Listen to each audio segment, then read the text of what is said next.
Hi friends, அனைவருக்கும் வணக்கம்.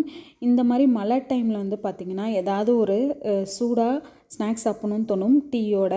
அந்த டைமில் வந்து பார்த்திங்கன்னா ஒரு ஹெல்த்தியான வடை வந்து செய்யலாம். இந்த வடை வந்து என்னென்னு பார்த்திங்கன்னா வாழைப்பூ வடை. வாழைப்பூ வந்து கிடைக்கிற டைமில் இது மாதிரி செஞ்சு பாருங்கள். பசங்க வந்து வாழைப்பூ குழம்போ இல்லை பொரியலோ சாப்பிடாதவங்க கூட இது மாதிரி செஞ்சு கொடுத்திங்கன்னா சாப்பிடுவாங்க. பசங்களுக்கு சாஸோடையும் கொடுத்து பாருங்கள், சாப்பிடுவாங்க. அதுக்கு ஃபஸ்ட்டு நம்ம பச்சைக்கடலை பருப்பை வந்து ஒரு 1லேருந்து 2 மணி நேரம் நல்லா ஊற வச்சுக்கோங்க. இந்த மாதிரி நல்லா ஊறணும். கையில் எடுத்து அமுத்தி பார்த்திங்கன்னா 2ஆக போடணும். அந்த டைம் வரைக்கும் ஊறணும். ஊறினதுக்கப்புறம் அதை ஒரு மிக்ஸி ஜாருக்கு நம்ம மாற்றிக்கலாம்.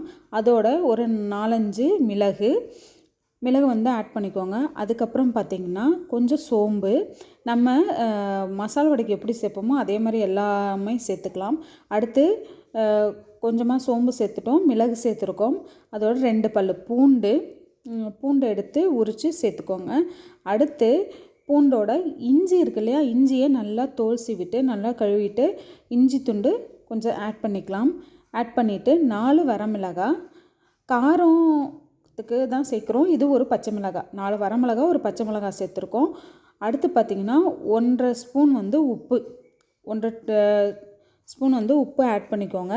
இது ரொம்ப காக்காது, குழந்தைங்களுக்கு கொடுக்கலாம் தாராளமாக. 4 வரமிளகாய் பச்சை மிளகாய் சேர்த்துருக்கோம் நினைக்காதீங்க. இதை வந்து நல்லா மிக்சியில் போட்டு ஒரு கிரைண்ட் பண்ணிக்கோங்க. பல்ஸ் மோடில் வச்சு கொரகொரப்பாக அரைச்சிக்கோங்க. அதோட சின்ன வெங்காயம் குட்டி குட்டியாக கட் பண்ணி ஆட் பண்ணிக்கோங்க. சின்ன வெங்காயம் இல்லைனாலும் பெரிய வெங்காயம் ஆட் பண்ணிக்கலாம். அடுத்து வாழைப்பூவை குட்டி குட்டியாக கட் பண்ணி அதையும் இந்த மிக்சரோடு சேர்த்துக்கோங்க. கொரகொரப்பாக அரைக்கணும், 1-2 பருப்பு வந்து தெரியணும். அதோட கொஞ்சம் கொத்தமல்லி ஆட் பண்ணிக்கோங்க, கருவேப்பிலை ஆட் பண்ணிக்கோங்க. அவ்வளோதான். இதை குட்டி குட்டி உருண்டையாக எடுத்து வச்சிட்டிங்கன்னா டக்குன்னு ஈஸியாக வந்து எண்ணெயில் தட்டி போட்டுடலாம். எண்ணெய் வந்து சூடாயிருச்சு. இப்போ ஒவ்வொரு வடையாக எடுத்து தட்டி போடலாம். நான் ஃபஸ்ட்டு உப்பு பார்த்துக்கிறதுக்காக போட்டிருக்கேன், ஒரு 3 பீஸ் மட்டும். இப்போ இது மாதிரி எடுத்துட்டிங்க அப்படின்னா ஒரு பக்கம் வெந்தோடனே அடுத்த பக்கம் திருப்பி போடுங்க. நல்லா கிறிஸ்பியான வாழைப்பூ வடை ரெடி. சேனலை மறக்காமல் சப்ஸ்கிரைப் பண்ணி சப்போர்ட் பண்ணுங்கள். தேங்க்யூ ஃபார் வாட்சிங். Take care. பாய்.